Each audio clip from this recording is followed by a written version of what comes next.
Hi, Kara Sheftel with BDS, and we're often asked, Kara, can I integrate my copier with scanning to SharePoint or OneDrive?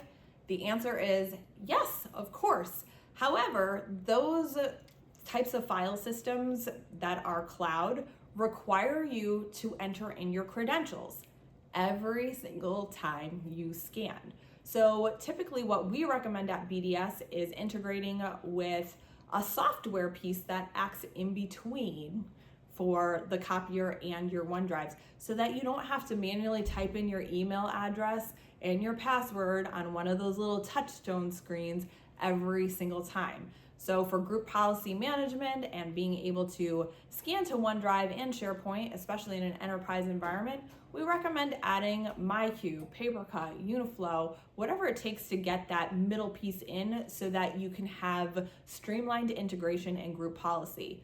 We also recommend adding badge readers or fob readers so that you can just tap and pull out your prints as they come. So important. Nobody wants to keep entering in that email address and that password again and again and again every time they have to scan. For all things print, you can reach us at bdsdoc.com or like and follow this channel.